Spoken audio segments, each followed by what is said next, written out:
Hello everyone, welcome to our channel. In this video, we will talk about the queuing mechanism with RabbitMQ. Before we start, I want to remind you that even though this video was recorded on macOS, the steps for Visual Studio Code and Docker Desktop are exactly the same on Microsoft Windows. Why do we need RabbitMQ? RabbitMQ is a tool that helps different parts of a system, like services or applications, talk to each other in an organized way. Instead of waiting for one part to finish its job before another can start, RabbitMQ lets tasks run in the background, improving performance and making the system faster and more reliable. It also ensures messages don't get lost even if something goes wrong. If you want to learn how to install Visual Studio Code, .NET 9's SDK, and Docker on Mac, check out the related videos below. Let's get started. Open Docker first.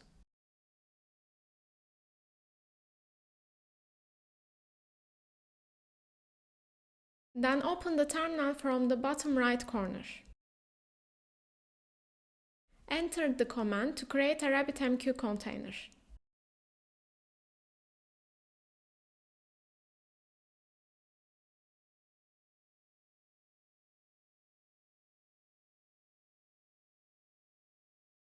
When you click on the ports here, the RabbitMQ management panel will open. It may ask you for credentials. Both the username and the password are guessed. This is the RabbitMQ panel. There are connections, channels, exchanges, queues, and streams, as well as an admin tab here.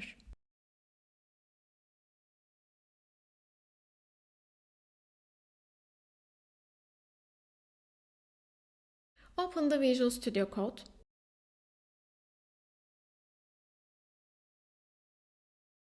Click the Explorer tab on the top left corner. Click Create .NET Project.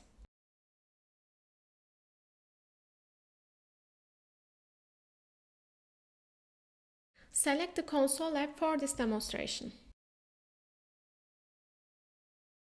Name your project.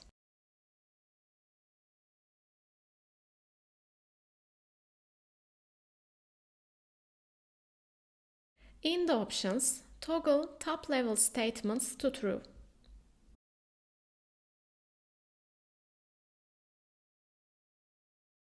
Finally, click Create Project.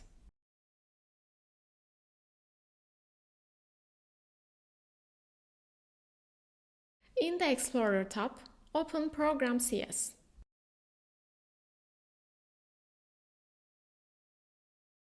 We need to install the RabbitMQ NuGet package.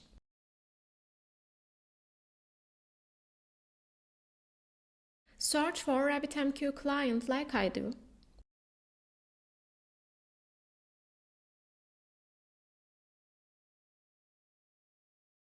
Select the latest version.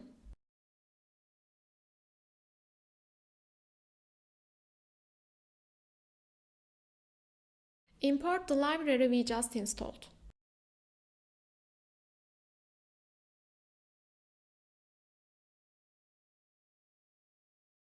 Now, write the connection and connect to RabbitMQ.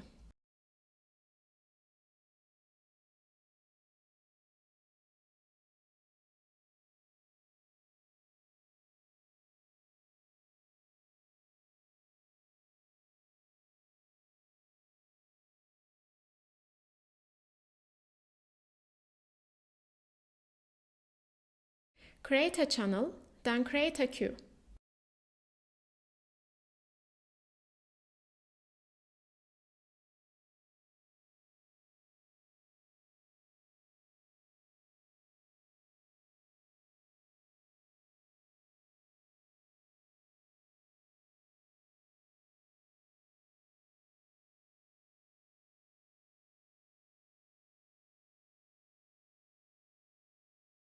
Let's write our first message to send.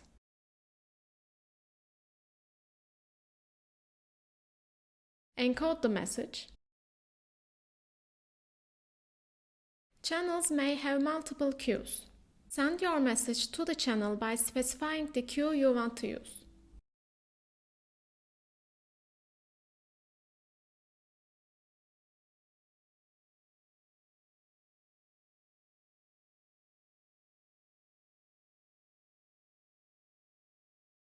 To check, write the message we have just sent to the channel to the console with additional informative lines.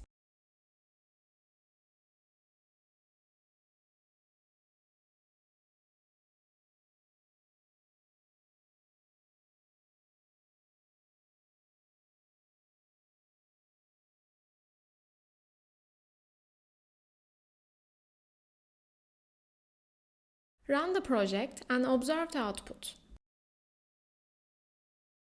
VS Code will ask you for a debugger and configuration. Follow my steps.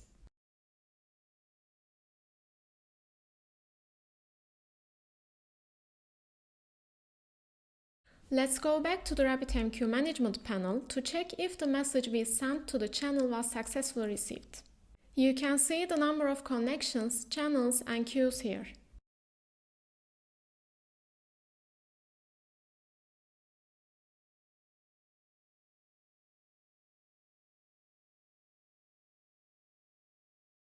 In the selected queue, you can observe the message received, which is the message we just sent.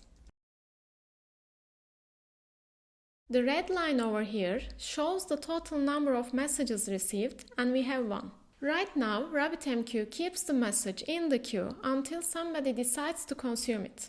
Let's go back to Visual Studio Code and see how to consume messages from RabbitMQ.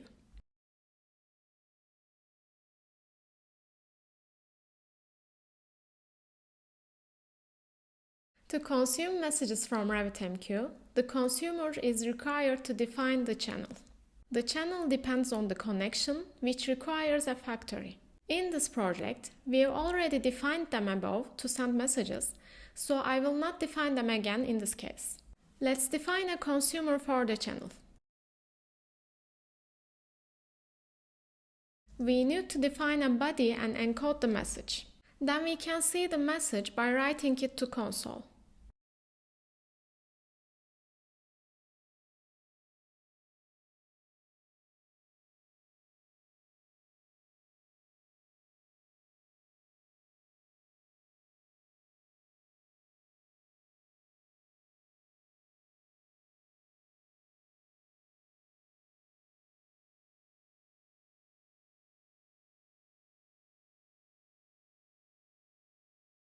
Specify the channel with the desired queue and use the consumer we just defined.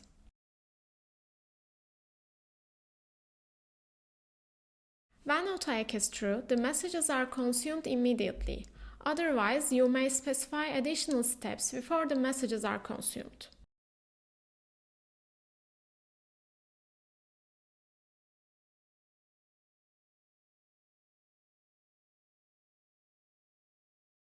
One message was waiting in the queue. When we run the project again, another message will be sent, and we will have 2 messages waiting in the queue.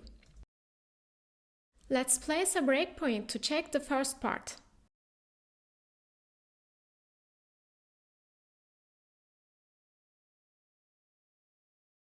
Then run the project. See, we just sent another message here.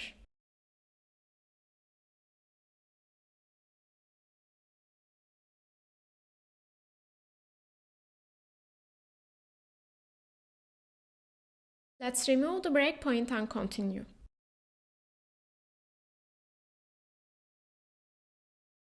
As you can see, we now have 2 received messages. Since the messages are the same, they are summarized into one line showing the number of messages.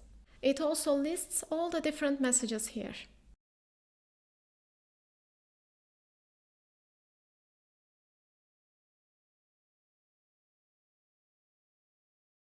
That's it. Thank you for watching. Please don't forget to subscribe to our channel and leave a comment below letting us know what you would like to learn next.